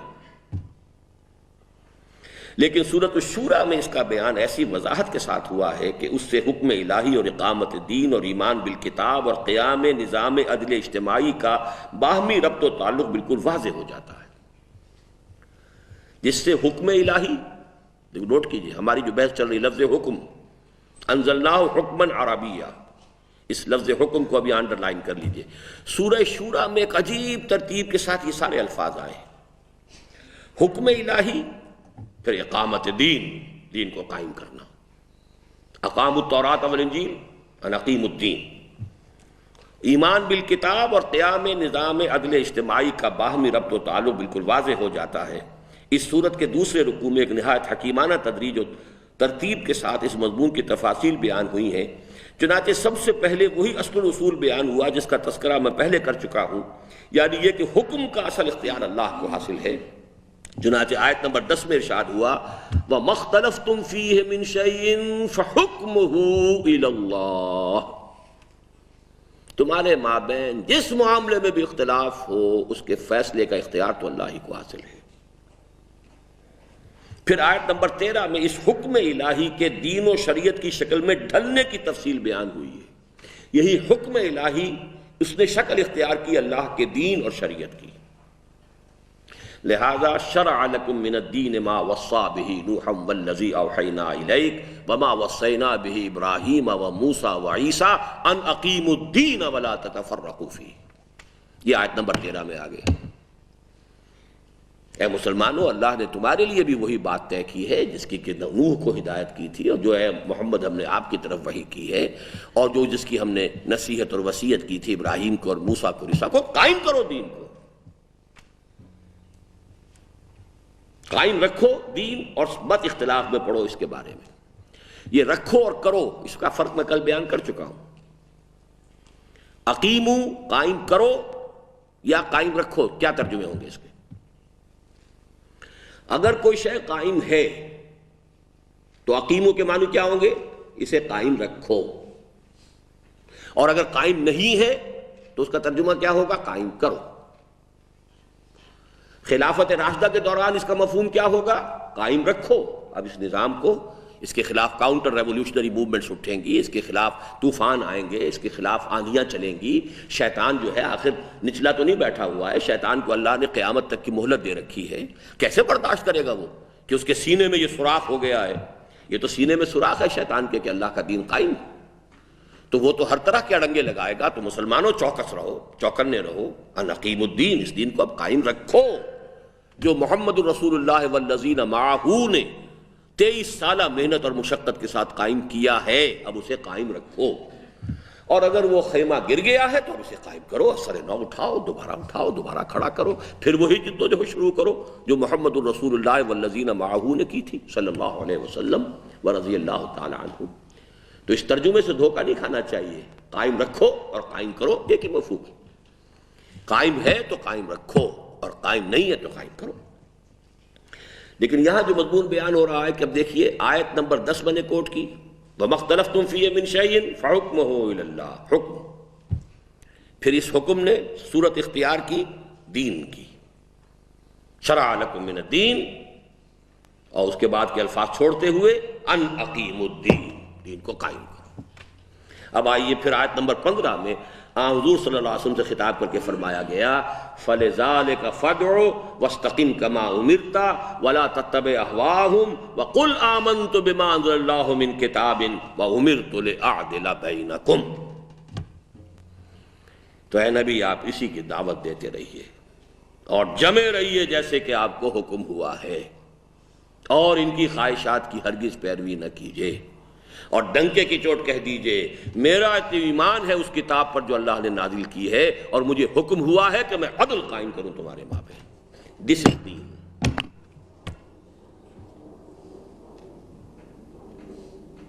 یہ ایک آیت بڑی گمبھیر ہے، ویری پروفاؤنڈ، اور اتباع رسول جسے سمجھا جاتا ہے وہ صرف داڑھیوں کے طول میں اور پائنچوں کے ٹخنوں سے اوپر ہونے کا نام نہیں ہے، وہ بھی ہے، لیکن اس میں پرائرٹی اس کی ہے، اس کا اتباع کرو۔ جو حکم محمد کو ہو رہا ہے اس کے اوپر خود عمل کی کوشش کرو، وہ اتباع ہوگا رسول کا۔ کیا حکم دیے گئے حضور کو؟ فَلِذَلِكَ فَادْعُ، اسی کی دعوت دیتے رہو. کس کی دعوت دیتے رہو؟ اقامت دین کی دعوت دیتے رہو. تمہاری دعوت کا ہدف بدلنا نہیں چاہیے، کسی مسلک، کسی فقہ، کسی جماعت نہیں. دعوت دین کی، اقامت دین کی دعوت. فَلِذَلِكَ فَادْعُ وَاسْتَقِمْ كَمَا أُمِرْتَ، ڈٹے رہو، استقامت اختیار کرو جیسے کہ تمہیں حکم ہوا. وَلَا تَتَّبِعْ أَهْوَاءَهُمْ، وہ چاہیں گے تمہیں ادھر ادھر لے جانا، کہیں نہ کہیں کمپرومائز کروانا چاہیں گے، تمہارا ڈائیورٹ کریں گے، تمہیں کسی اور اس پر ڈالنے کی کوشش کریں گے، لیکن ان کی خواہشات کی پیروی ہرگز نہ کرنا. اور ڈنکے کی چوٹ کہہ دو آمنت بما انزل اللہ من کتاب، میرا ایمان تو اس کتاب پر ہے. وَأُمِرْتُ لِأَعْدِلَ بَيْنَكُمْ، اور میرا مشن کیا ہے؟ میں تمہارے مابین عدل قائم کروں. پھر آیت نمبر 17 میں اس پوری بحث کا خاتمہ ان جامع الفاظ پر ہوا، اللہ الذی انزل الکتاب بالحق والمیزان وما یدریک لعل الساعة قریب. اللہ ہی تو ہے وہ جس نے کہ کتاب بھی اتاری، حق کے ساتھ میزان اتاری، اور تمہیں کیا پتا قیامت شاید قریب آئی کھڑی ہو. یعنی دیر نہ کرو، تاخیر و تعویق نہ کرو، اس لیے کہ قیامت ایک قیامت صغریٰ ہے جو میرے اور آپ کے سروں پر منڈلا رہی ہے. حضور نے فرمایا من مات فقط قامت قیامتہ، جو مر گیا اس کی قیامت تو آ گئی، اور کون سی قیامت آئے گی؟ جاتے ہوئے کہتے ہو قیامت میں ملیں گے، کیا خوب قیامت کا بھی ہوگا کوئی دن اور. غالب کا بڑا پیارا شعر ہے. تو یہ تو قیامت، تو ہر انسان کی قیامت تو یہ ہے، وہ مر گیا تو قیامت ہو گئی. ایک قیامت کبریٰ ہے جو آنے والی ہے. تو فرمایا کہ جلدی کرو، اس کے لیے اپنے آپ کو وقف کرو، جد و جہد کرو. اللہ نے کتاب اتاری، میزان اتاری، اس کتاب کو قائم کرنے کے لیے یا اہل القرآن اقیموا القرآن. سورۃ الحدید کی متذکرہ بالا آیت کی طرح سورۃ الشورى کی اس آیت میں بھی کتاب کے ساتھ میزان کا لفظ بھی وارد ہوا ہے. اس کی تشریح میں مولانا شبیر احمد عثمانی نے بڑی جامع بات فرمائی ہے. اللہ نے مادی ترازو بھی اتاری جس میں اجسام تلتے ہیں، ایک سیر آپ نے ادھر ڈالا اور گندم تول لی. علمی ترازو بھی اتاری جسے عقل سلیم کہتے ہیں، وہ باطنی بصیرت جو میں نے کہا. اخلاقی ترازو بھی اتاری جسے صفت عدل و انصاف کہا جاتا ہے. اور سب سے بڑی ترازو دین حق ہے جو خالق و مخلوق کے حقوق کا ٹھیک ٹھیک تصفیہ کرتا ہے، اور جس میں بات پوری تلتی ہے، نہ کم نہ زیادہ. عورت اور مرد کے حقوق کا کیا توازن ہے،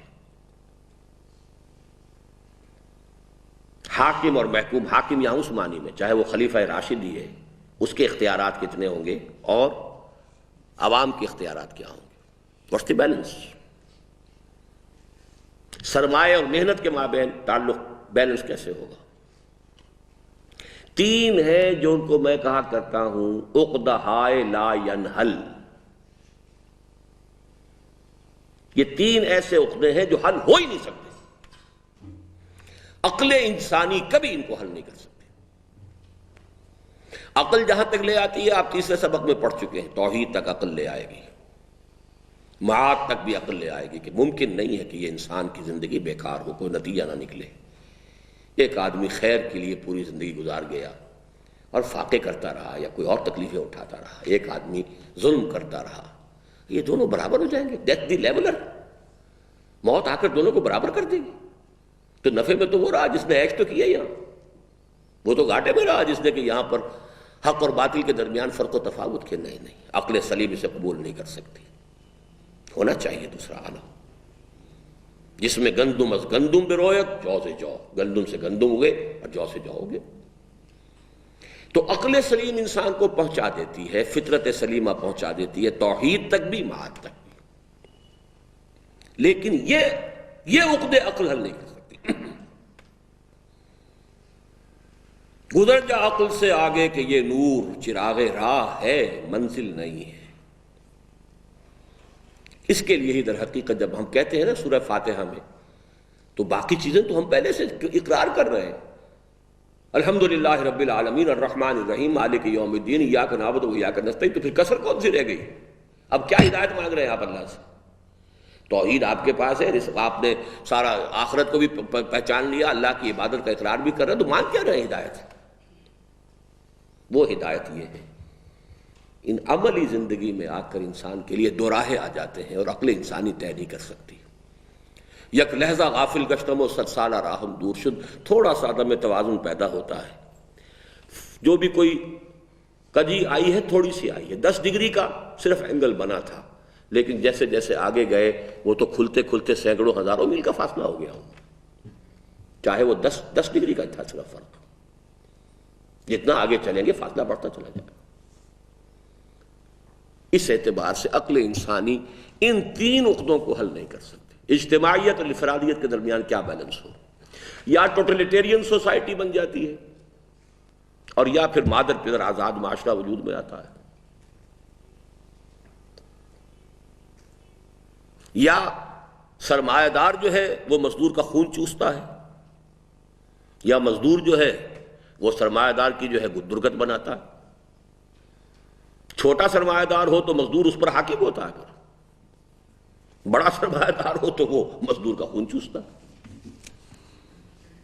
مرد اور عورت، یا عورت جو ہے جوتی کی نوک بنتی ہے، بھیڑ بکری کی طرح کی ملکیت بنتی ہے، اور یا عورت کلوپٹرا بن کر اور پوری قوموں کی قسمتوں کا بیڑا غرق کرتی ہے۔ Where is the point of balance? یہ ہے اصل میں ہدایت جو ہم مانتے ہیں۔ چنانچہ قرآن مجید تشتت و انتشار اور افتراق و اختلاف کا اصل سبب بغیم بینہم کو قرار دیتا ہے۔ یہ بہت اہم بحث ہے۔ جہاں کہیں بھی اختلاف کی بات آپ دیکھیں کہ قرآن میں بہت سے مقامات پہ آئی بغیم بینہم۔ یہ نہیں ہوتا کہ صحیح بات معلوم نہ ہو، صحیح بات سامنے آ جاتی ہے، کیوں معلوم ہے؟ اگر میں اس کی بات مان لیتا ہوں تو یہ اونچا ہو گیا، میں نیچا رہ گیا۔ یعرفونہ کما یعرفون ابناءہم، ایسے پہچانتے ہیں محمد کو علماء یہود صلی اللہ علیہ وسلم جیسے کہ اپنے بیٹوں کو پہچانتے ہیں، مانتے نہیں، مانیں گے نہیں۔ بغیم بینہم وَمَا اخْتَلَفْتُم فِيهِ مِن شَيْءٍ، جو بھی اختلاف ہوا ہے وہ آیا ہے الا من بعد ما جاءہم العلم بغیم بینہم، علم کے آنے کے بعد اختلاف کیا، اور اصل سبب بغیم بینہم۔ چنانچہ سورۃ الشورى کے اس دوسرے رکوع میں بھی وَلَا تَتَفَرَّقُوا فِيهِ کے تاکیدی حکم کے بعد آیت نمبر 14 میں تفرقہ و انتشار کا سبب یہ بیان کیا گیا ہے وَمَا تَفَرَّقُوا إِلَّا مِن بَعْدِ مَا جَاءَهُمُ الْعِلْمُ بَغْيًا بَيْنَهُمْ۔ دین حق اور اللہ کی نازل کردہ کتاب اور میزان کی اقامت سے اس بغی و طغیان کے تمام راہیں مسدود ہو جاتی ہیں۔ پھر نہ احبار اور رہبان کے لیے یہ موقع رہتا ہے کہ وہ ارباب من دون اللہ بن کر بیٹھ سکیں، نہ سرمایہ دولتم بین الاغنیاء منکم کی صورت اختیار کر سکتا ہے۔ اب یہ سب حوالے ہیں قرآن مجید کی آیات کی طرف۔ ارباب من دون اللہ یہ سورہ توبہ میں آئے، اتخذوا احبارہم و رہبانہم ارباب من دون اللہ، انہوں نے رب بنا لیا۔ اسی طریقے سے کہ لا یکون دولتاً بین الاغنیاء منکم، سرمایہ تمہارے دولت مندوں ہی کے گردش میں نہ رہے، نہ ہی کسی سیاسی جبر و استبداد کا موقع باقی رہتا ہے، بلکہ تمام انسان اللہ کے بندے اور آپس میں بھائی بھائی بن جاتے ہیں، اور ان کے اولو الامر کا فرض یہ قرار پاتا ہے کہ وہ ہر ضعیف کو قوی سمجھے۔ یہ حضرت ابو بکر کا قول ہے اصل میں، جو پہلے خطبے میں انہوں نے کہا تھا میرے نزدیک ہر ضعیف قوی ہوگا جب تک کہ اسے اس کا حق دلا نہ دوں، اور ہر قوی ضعیف ہوگا جب تک کہ اس سے حق وصول نہ کروں۔ ان کے اولو الامر کا فرض یہ قرار پاتا ہے کہ ہر ضعیف کو قوی سمجھے جب تک اسے اس کا حق دلوا نہ دیں، اور ہر قوی کو ضعیف سمجھے جب تک اس سے حق وصول نہ کر لیں۔ اقامت و ما انزل من اللہ کے ذریعے ایسے عادلانہ و منصفانہ نظام اجتماعی کا قیام کتاب الہی کے ماننے والوں کا وہ فرض ہے جس پر وہ بحیثیت مجموعی مکلف ہے، اور جس کے بارے میں جواب دہی کی فکر انہیں کرنی چاہیے۔ یہی وجہ ہے کہ سورۃ الشورى میں اس سلسلہ مضمون کے آخر میں یہ فرما کر کہ کیا عجب کہ قیامت قریب ہی ہو متنبہ کر دیا گیا ہے کہ کتاب اور میزان کے حقوق کی ادائیگی کی جلد فکر کرو، ایسا نہ ہو کہ تم لیت العال اور تاخیر و تعویق ہی میں پڑے رہو، اور آخری حساب کتاب کی گھڑی اچانک آن کھڑی ہو۔ اور اللہ کی کتاب اور میزان کا حق صرف کس طرح ادا ہو سکتا ہے کہ بفحوائے لیقوم الناس بالقسط اور وامرت لاعدل بینکم، اس نظام عدل اجتماعی کو عملاً قائم کر دیا جائے جو اللہ نے دین و شریعت کی صورت میں عطا فرمایا ہے۔ پوچھا جا سکتا ہے کہ کتاب الہی کے اس حق کی ادائیگی کے لیے کیا عملی تدبیر اختیار کی جائے، تو اگرچہ یہ موضوع میری اس وقت کی گفتگو سے براہ راست متعلق نہیں ہے۔ اب دیکھیے یہاں بھی نوٹ کیجئے گا، چونکہ آپ سب لوگ واقف ہیں بعد میں منہج انقلاب نبوی کی اتنی ضخیم کتاب بھی وجود میں آئی ہے، اور جو کہ تقریریں ہیں اور کیسٹس ہیں اور آڈیو کیسٹس ہیں، لیکن آپ کو اس کا ملخص اس میں مل جائے گا سن 68 کی میری تحریر چند لفظوں میں۔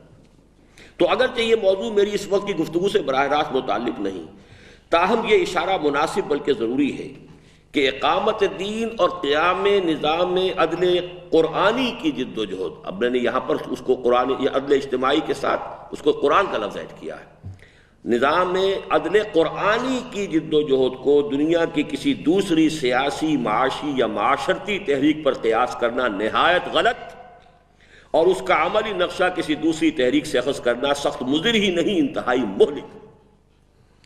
آپ کسی اور موومنٹ سے اس کو اخذ نہیں کر سکتے، کمیونسٹ موومنٹ اس طرح کامیاب ہو گئی، فلاں موومنٹ اس طرح کامیاب ہو گئی، فلاں موومنٹ اس طرح کامیاب ہو گئی۔ اگر آپ نے اقامت دین کی جد و جہد کے لیے کہیں اور سے کوئی بورو کی میتھوڈالوجی کسی اور موومنٹ پر قیاس کر کے، تو یہ سخت غیر مفید نہیں بلکہ مضر اور مہلک ہے۔ جس طرح ایک فرد میں اسلام کی مطلوبہ تبدیلی کا ایک ہی راستہ ہے، اور وہ یہ کہ پہلے قرآن کو اس کے دل و دماغ میں اتارا جائے۔ آپ ایک فرد کو بدلنا چاہتے ہیں، یہ فرد کچھ اور ہے، مارکسسٹ ہے، ایتھیسٹ ہے، ایگنوسٹک ہے، کوئی بھی ہے۔ اب آپ چاہتے ہیں کہ اس فرد کو کنورٹ کریں اور اس کو مسلمان بنائیں، تو کیا کریں گے؟ پہلے جس طرح ایک فرد میں اسلام کی مطلوبہ تبدیلی، انقلاب اور تبدیلی تو ایک ہی معنی ہے نا، انفرادی انقلاب، اجتماعی انقلاب، ایک ہی راستہ ہے، وہ یہ کہ پہلے قرآن کو اس کے دل و دماغ میں اتارا جائے تاکہ اس کا ذہن و فکر اور جذبات و احساسات سب قرآن کے تابع ہو جائے، قرآن اس کا حکم بن جائے۔ یہ جو ہم نے فرق یہاں پہ واضح کیا تھا، نتیجتاً اس کا عمل از خود قرآن کے تابع ہو جائے گا، آپ کو وہ تبدیلی جو مطلوبہ تھی وہ میسر ہو گئی۔ اسی طرح کسی ہیئت اجتماعی میں اسلامی انقلاب صرف اس طرح برپا کیا جا سکتا ہے کہ پہلے اس کے ذہین اور سوچنے اور سمجھنے والے طبقات کے قلوب و اذہان نور قرآن سے منور ہو، جس کو میں نے کئی تقریروں میں واضح کیا ہے کہ ایک human society behaves as a living organism, for example as a human being. میرے وجود میں یہ دماغ ہے، میرا ہاتھ اس کو پکڑ سکتا ہے، کسی چیز کو اٹھا سکتا ہے، کس چیز کو پکڑے، کس چیز کو اٹھائے، کس چیز کو ہاتھ نہ لگائے، اس کا فیصلہ ہاتھ تو نہیں کر سکتا غریب۔ That decision is made here۔ آنکھ دیکھتی ہے یہ سانپ ہے، اس کو ہاتھ نہ لگانا، اور ہاتھ آپ کا آگے بڑھا بھی تھا تو پیچھے ہٹ جائے گا۔ آپ لکڑی سمجھ کے اٹھانے لگے تھے، لیکن اچانک آنکھ نے بتایا یہ تو ہل رہا ہے، سانپ مت اٹھانا۔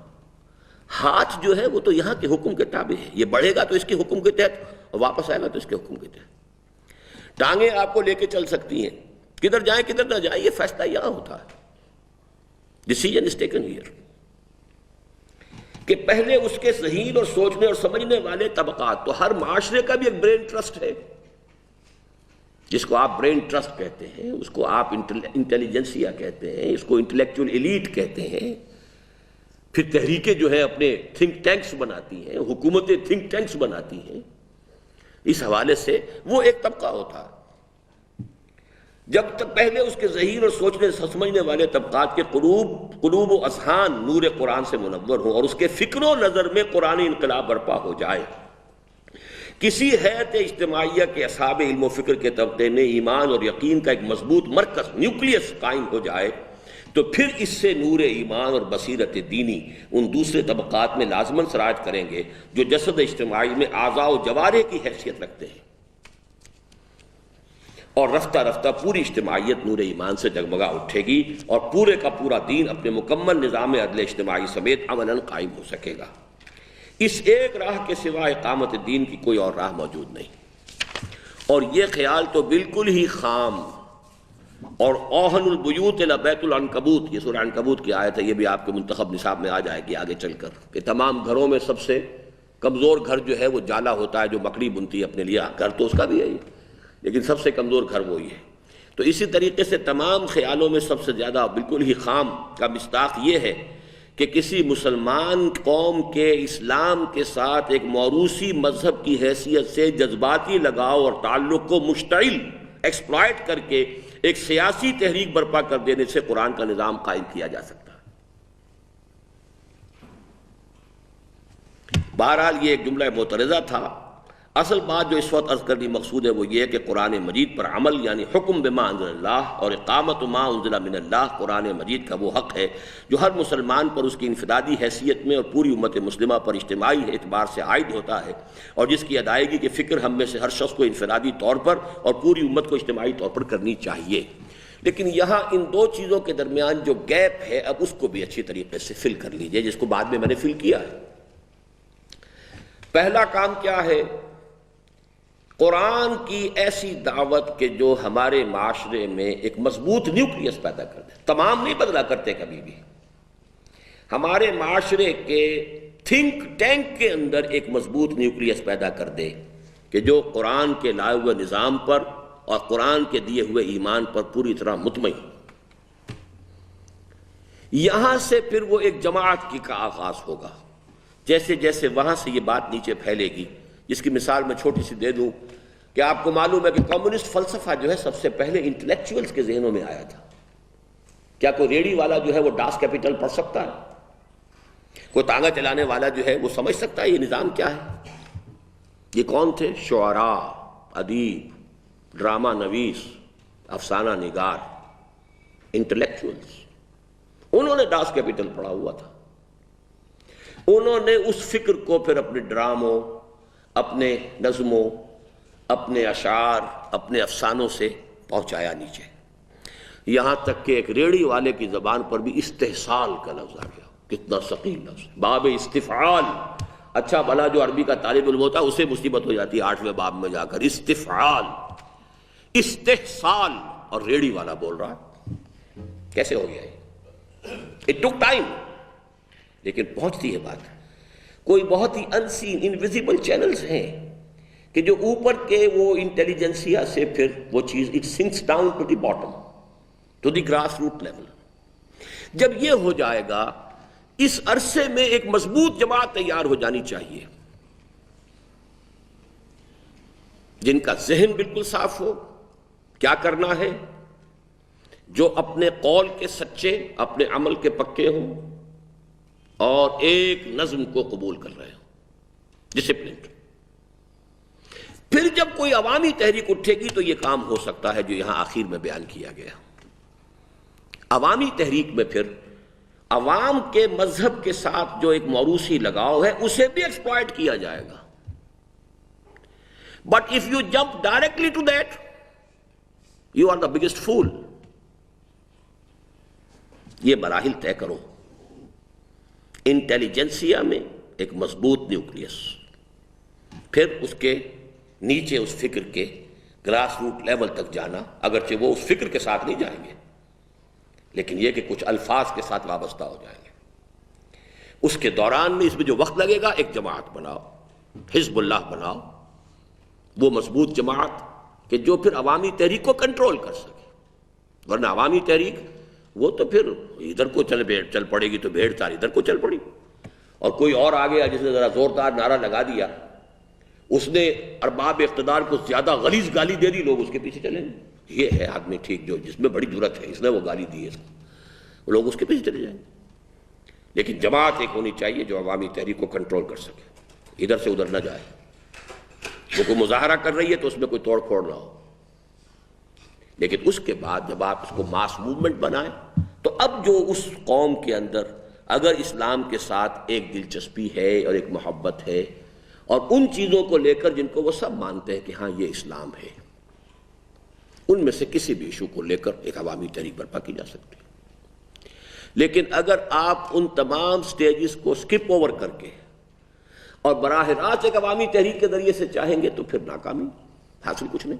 یہ ہو سکتا ہے کہ کوئی کسی ریلے میں کسی کی حکومت بن جائے، کوئی پہنچ جائے وہاں تک، لیکن یہ کہ وہ نتیجہ نہیں نکلے گا. تو یہ ہے اصل میں اقامت ما انزل من اللہ. اس کے لیے طریقہ کار کا جو یہاں پہ اول و آخر بیان ہوا ہے صرف اس جگہ پر. باقی اس کے درمیان کے جو مراحل ہیں وہ میں نے پھر منہج انقلاب نبوی کے جو 6 اس کی سٹیجز بیان کی ہیں اس میں اسے واضح کیا ہے. بارک اللہ لی و لکم فی القرآن العظیم و نفعنی و ایاکم بالآیات والذکر الحکیم.